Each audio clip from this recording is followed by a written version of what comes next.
Nah, ini sekarang bintang tamu kita udah hadir nih. Halo, Pak Andreas.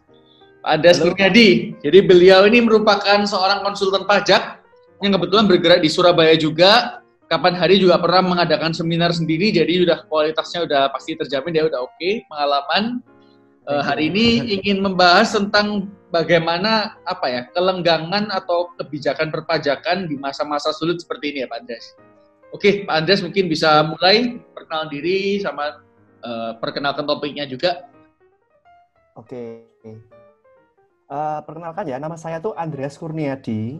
Ya, seperti yang tadi dijelasin sama Pak Michael, saya memang profesinya adalah konsultan pajak, khususnya di kota Surabaya. Nah, topik untuk hari ini lebih banyak berbicara tentang bagaimana efek pandemi corona terhadap perpajakan di Indonesia.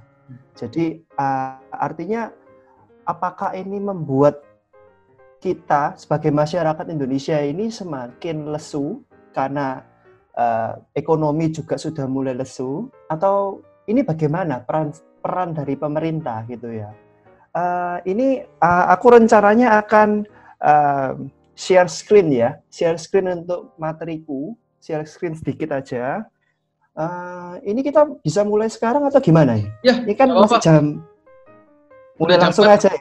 Ya, baru masuk jam 4. Pak Andreas, nggak apa-apa. Apalagi nanti ada materi kalau bisa dibagikan di grup WA, bisa ya dinikmati oleh orang yang mungkin belum sempat hadir lah atau yang telat. Oke. Ya.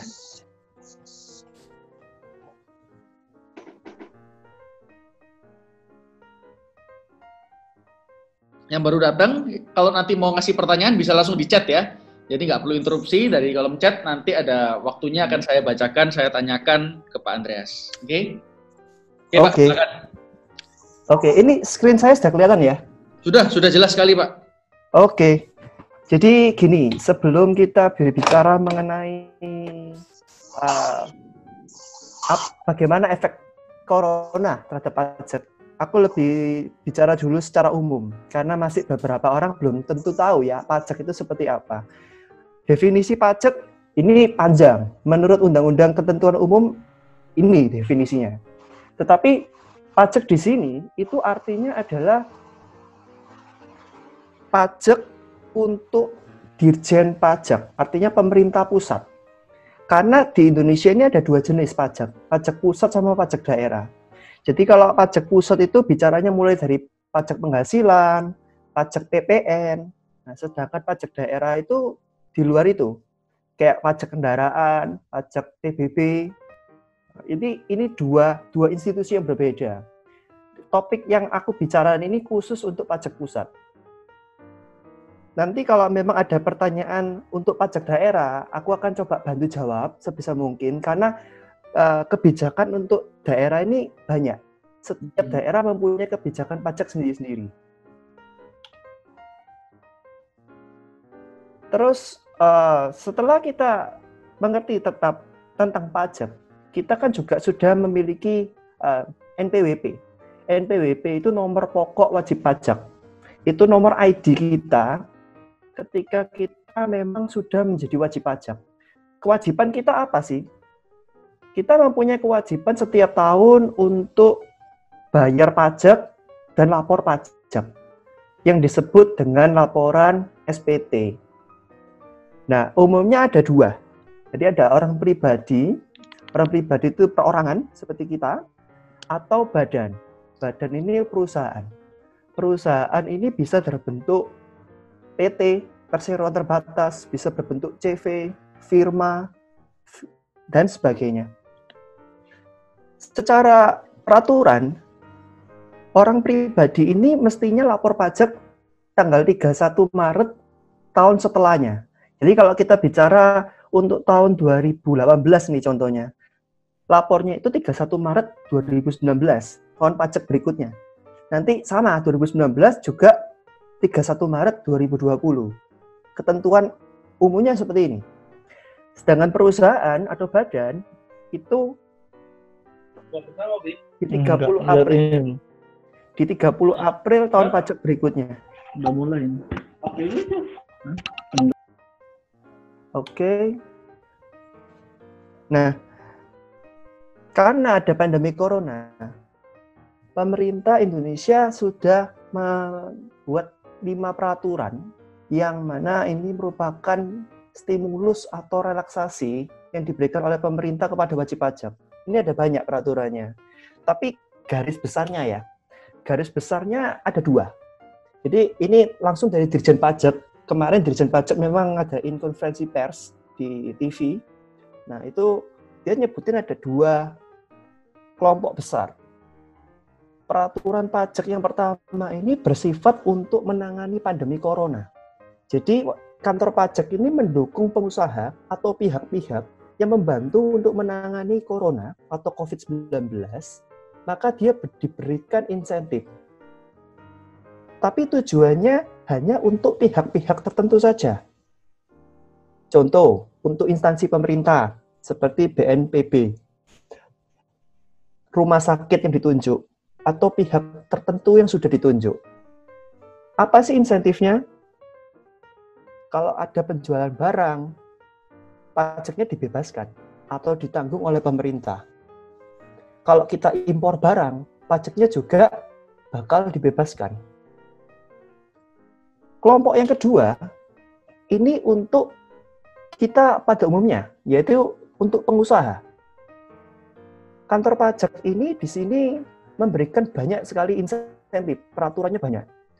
Mungkin kita sudah dengar dari bulan lalu, itu ada istilah pajak PPh 21, itu nanti ditanggung oleh pemerintah. Ya, itu berlaku untuk para pegawai. Itu ada sendiri peraturannya. Terus juga untuk impor untuk pengusaha dengan sektor usaha tertentu yang sudah ditentukan berdasarkan PMK 23. Itu juga akan dibebaskan. Cicilan PPh bulanan, PPh 25 juga didiskon. Bahkan yang lebih baik lagi, pemerintah ini memberikan penurunan tarif untuk perusahaan, PPh badan.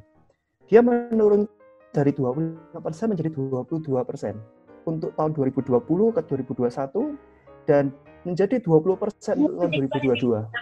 Mengenai subagen. Jadi Oke, terus ini saya lanjutkan lagi. Nanti pertanyaannya saya. Ya, pertanyaan lewat di chat ya. Sorry tadi ada interupsi. Iya, oke, nggak apa-apa. Terus untuk berikutnya ada juga relaksasi. Relaksasi ini yang kita sekarang tahu adalah SPT untuk orang pribadi ini diperpanjang. Orang-orang istilahnya diperpanjang yang awalnya 31 Maret menjadi 30 April. Tapi di aturan dia bilangnya dibebaskan sanksi administratif. Sanksi administratif itu kayak denda bunganya, itu dibebaskan. Tapi itu hanya berlaku untuk orang pribadi saja. Untuk perusahaan atau badan tidak ada perpanjangan. Yang ada, kita bisa memberikan laporan keuangan, karena kalau perusahaan kan wajib mempunyai laporan keuangan. Ini boleh membuat laporan keuangan secara sederhana dulu. Nanti boleh disusulkan paling lambat 30 Juni. Jadi sebetulnya pemerintah di sini dia membantu meringankan masyarakat, khususnya wajib pajak. Dalam sektor perpajakan ini tarifnya dipermudah, diturunkan. Kalau ada bidang tertentu diberikan insentif, termasuk untuk orang pribadi, dia bisa dapat perpanjangan lapor 1 bulan. Gimana kalau misalnya kita lebih dari April? Ya kembali ke ketentuan umum, berarti akan ada sanksinya. Ya ini aja sebetulnya topik yang perlu saya sampaikan, garis besarnya sampai di sini aja. Nah, setelah ini saya buka sesi tanya jawab ya. Ya. Oke, terima kasih banyak Pak Andreas. Semua merasa belajar banyak hal baru ya. Ternyata relaksasi pajak meskipun memang ditujukan utamanya untuk industri-industri tertentu ya Pak ya. Tapi ternyata dalam penerapannya ada juga kelenggangan-kelenggangan yang diberikan kepada perusahaan maupun individu dalam bentuk pemotongan PPh ataupun penundaan lapor meskipun jumlahnya kelihatannya nggak seberapa gitu ya, tapi ya paling tidak ada usaha lah di sana. Pak Andreas kalau mau biarkan screen-nya nyala dulu nggak apa-apa supaya yang lain bisa lihat. Kalau mau tanya tentang sesuatu biar mereka bisa ada acuannya gitu. Karena pajak ini kan agak rumit ya. Kita nggak bisa kalau nggak ada kayak bantuannya gitu. Oke. Ini saya mulai bacakan ya pertanyaan dari Bastian awalnya tadi ya. Bentar. Ini apakah pada masa pandemik ini Pak, pemerintah juga memberikan relaksasi terhadap PBB, terutama PBB tahunan. Nah ini saya sebagai pemain properti juga ingin tahu Pak, kira-kira gimana itu PBB itu?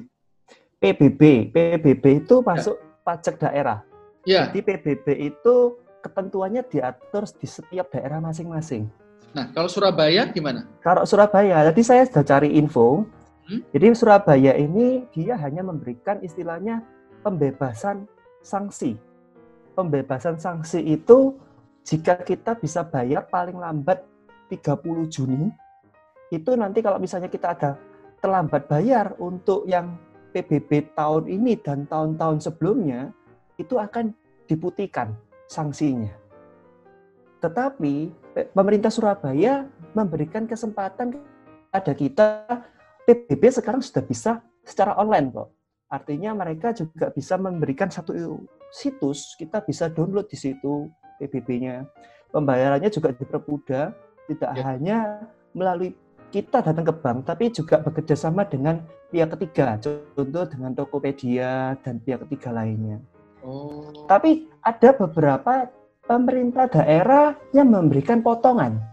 Kayak tadi saya baca, kayak pemerintah Kota Mojokerto, dia memberikan diskon untuk PBB 2020 yang dibayar di bulan April, diskonnya 20%. Nanti bulan Mei diskonnya 15%. Nah ini kebijakannya tiap daerah ini beda-beda. Kalau Jakarta gimana Pak? Untuk pusat sendiri? Nah ini Jakarta, saya jujurnya Jakarta belum begitu tahu. Tapi nanti Jakarta ya pasti akan tunggu untuk pemerintah daerahnya sendiri bagaimana. Dan Jakarta itu kan sebetulnya kan provinsi. Nanti akan dibagi lagi sesuai dengan wilayahnya, Jakarta Pusat, Barat, Timur, dan seterusnya. Oke. Jadi setiap daerah juga beda Pak. Jadi Jakarta Barat sendiri, Jakarta Selatan sendiri. Jadi nggak bisa kita pukul rata gitu ya? Nggak bisa. Oke. Ya. Oke, Bas. Kita harap menjawab ya. Mungkin yang Jakarta bisa tunggu. Kalau kamu di daerah Jakarta mana, bagi kalian juga bisa dicek sendiri ya. Mungkin secara online sekarang ada nggak Pak? Yang di situs yang tadi itu apakah bisa ngecek kebijakan mengenai COVID? Bisa ya? Bisa. Oke. Nanti jadi bayar bisa online gitu ya? Nanti aku coba kasih berita-berita. Oke, ya. Thank you Pak. Di-share aja di WA ya. Berita atau linknya. Berarti ini kesimpulannya yang diputihkan hanyalah sanksinya ya Pak ya? Bukan PBB itu sendiri ya? Hanya sanksinya doang. Ya. Oke. Thank you. Terus ini ada lagi dari Pak Riki. Pak Andreas, apakah bisa untuk importer umum yang mau import untuk barang keperluan COVID? Nah, mungkin APD, masker, sanitizer, segalanya Pak. Di luar yang ditunjuk oleh BNPB. Jika bisa, bagaimana pelaporannya? Apakah ini merupakan area yang Pak Andreas mungkin kuasai? Ekspor-impor? Oke, aku jawab dulu ya. Untuk importir, ini sebetulnya ada istilah KITE. KITE itu kepanjangannya kemudahan impor tujuan ekspor. Kalau pengusaha importir yang mempunyai KITE, tidak perlu kita mengklasifikasikan usahanya apa. Pokoknya kita punya KITE, pajak impornya kita bisa dibebaskan. Atau kalau memang kita nggak mempunyai KITE, ya nanti harus ada jenis usaha yang sudah dipilih berdasarkan PMK-nya. PMK di sini bisa dicatat itu ada di PMK 23 tahun 2020. Nanti saya juga share juga di grup peraturannya itu kayak gimana. Jadi di PMK ini juga akan ada jenis industri apa. Contoh industri untuk plastik. Itu juga dapat pembebasan. Tapi di luar case ini memang ada lagi PMK yang lainnya. Kayak yang tadi saya jelasin di di bagian ini ya, support pajak untuk